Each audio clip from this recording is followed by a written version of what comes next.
This is always bizarre to me. That's the Christmas tree at the leasing office of my apartment complex. Right next to it, the lighted outdoor hot tub and the lighted outdoor pool. We are completely outside. It's December. I don't think I'll ever get over that. Welcome back to 100 Days of Making Comics with me, Gazbot. This is day 23. That's right, 23% down out of 100%, 100 days, 23 days. The math lines up. Anyway, it's early, it's light out as you can see. I'm normally doing these at the end of the day, after I've done my work day, after I've eaten dinner, after I've watched TV, like 11, 12 o'clock at night, and that's usually when I post them. And while I have picked up quite a few subscribers and likes and things like that, and I appreciate anybody who's watching these and enjoying them, I realize / Q keeps telling me that if I post them earlier, it's more likely people would see them. And so today I got up really early. I had to drive some friends to the airport, and really early for me being like 8:30 because I'm not on a normal work schedule. I realize most people get up like that every day.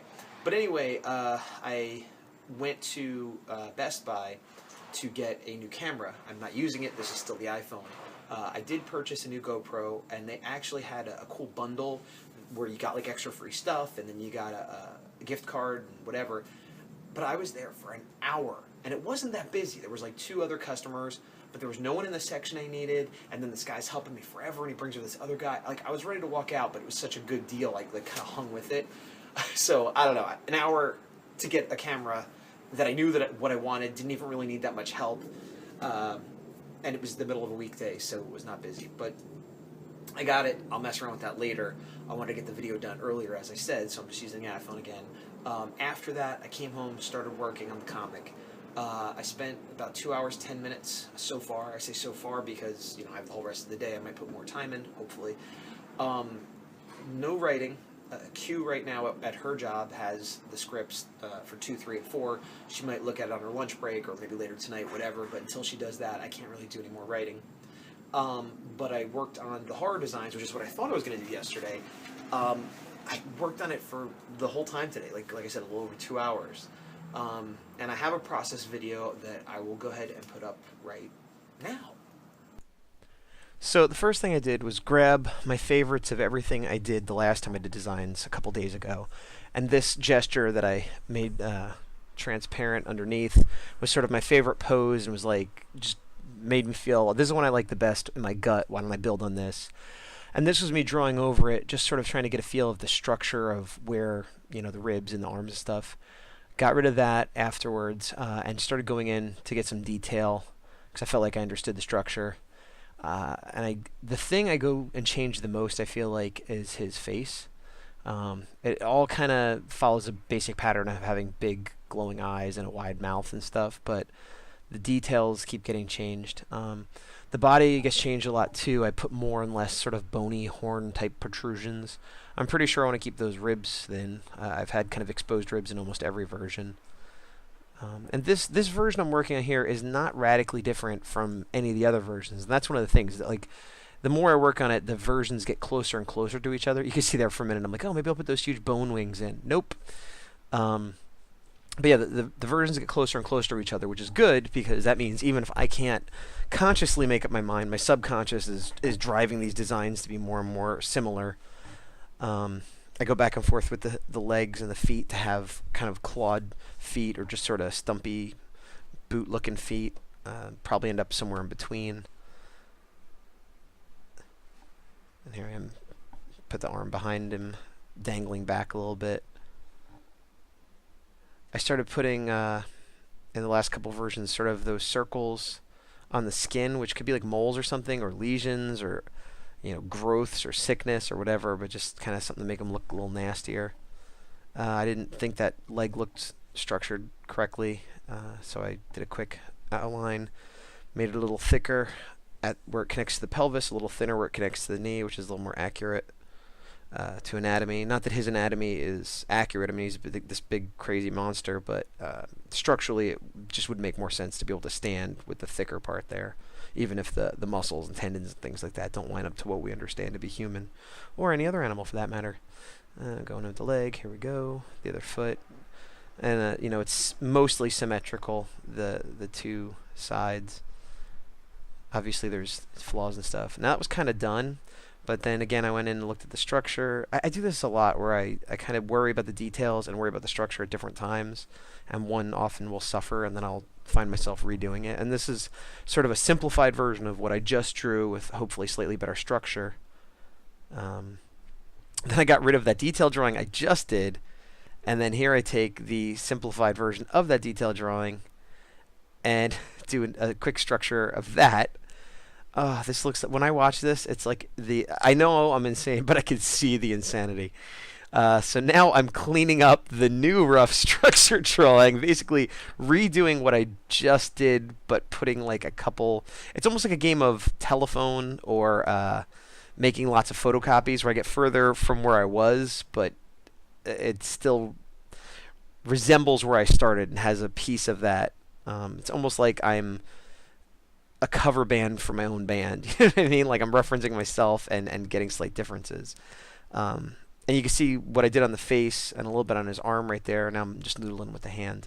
I started doing, which is what I was talking about before, like the little circles, but I'm definitely making them look more like some kind of sickness where I put in a dark patch, like a rash or a tumor or something, and then use the eraser tool to, here I go, see, and then I use the eraser tool to dot him out like some sort of bubonic plague or something.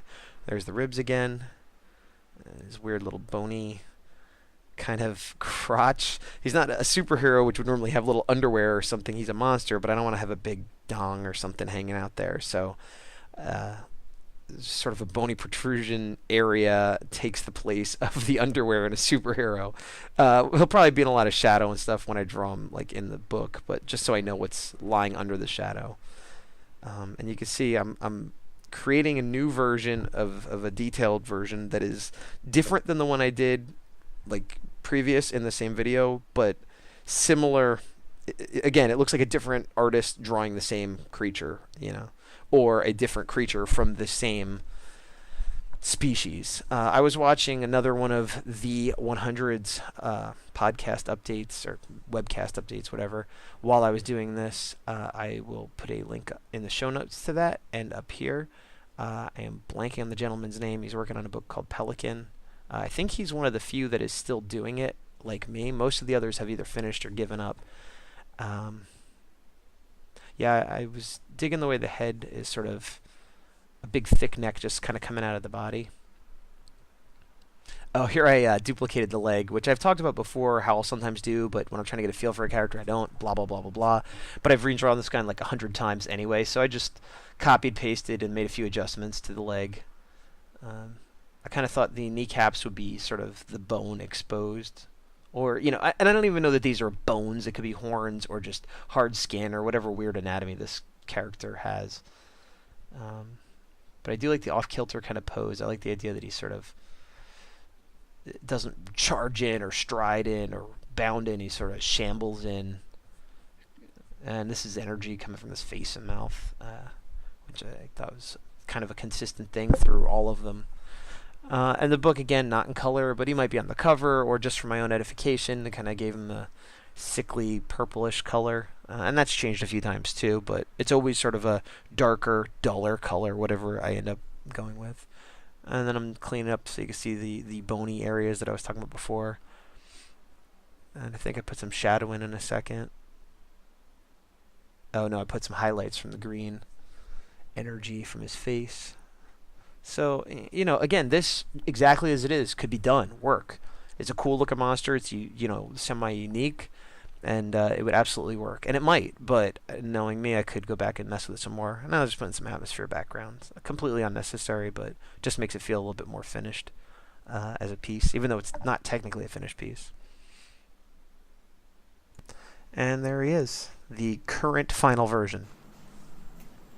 Yeah, so, it's coming along. I'm not sure if that's final.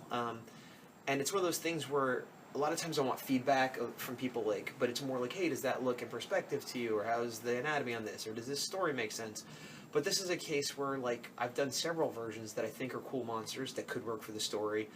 But I'm I'm just being so precious with it because it's like I spent half my life drawing monsters, and you'd think this would be easy, but because of that, it's like I gotta pick one, gotta lock it down, you know. And so, the one I just showed you is, you know, may or may not be the final. It may be a version of the final that I elaborate on more. I'm happy with it, but that could change. But that's what I did today. I didn't work on any of the secondary characters that I thought I might have. I might do that later today. I would like to do some more writing today. I'd like to get that knocked out so that I can start doing the thumbnails, because a lot of things, like with the horror, if I have this kind of basic idea of what he looks like, once I start doing thumbnails and panels, I might realize, oh, well, it might give me an idea of what tweaks and fixes to make on him as I draw him in the story. So, but yeah, so the main point of doing this video so early, without a lot of information, to give you a lot of reflection on the day, because I, pretty much just got up, did a few things, boom, video, is to hopefully get some more eyeballs on it, and not just strangers. Although I love anybody out there in internet land that doesn't know me, that just enjoys art or process videos or whatever, or 100 Days of Comics. But I was talking to a good friend of mine who I see on Facebook all the time, and we were talking about what's up with each other, and I was saying, oh, well, I'm doing that 100 Days of Comics thing, and I sold a couple prints, and, I'm having a bigger internet presence or whatever, and he's like, what 100 Days of Comic thing? I'm like, the thing I'm doing on YouTube. And he's like, what do you mean? I'm like, well, I understand if you haven't had time to watch them, or you weren't particularly interested, whatever, but, I mean, you know what I'm talking about. I post about it every day for the last almost month now. And he's like, no, what? But this is the same guy who knew every aspect of where Q was in her Dragon Age game and like other minute details. And I'm like, how is a close friend of mine that I see his post, he sees my post every day on Facebook, still isn't aware of this? And maybe part of it is the posting late at night and it doesn't come up in his feed or whatever. But that just really hammered home that I should try to do it differently. I don't know that I could always do that, but if I put up this one, even if people only see this one, there's the check out the video in the beginning. There's the start from video 1 little box in the beginning. The other thing is, I just wanted to bring up, I've been putting a box at the end, but there's still time for the contest to win the Godzilla print. If you forget what I'm talking about, this is the print. And all you have to do is like and share the video, which I will link to right here. And it'll show up again at the end of the video. That video, the link will go right to the part with the instructions for the contest. If you want to hear the whole story, you can start from the beginning of the video if you haven't seen it. But like and share, and Sunday will be the deadline. I'll refresh the rules, quote unquote, and put them in the show notes in case you didn't see them the first time around. But yeah, chance to win that. And that's going to do it for day 23. With 23 days down, that means that we have 77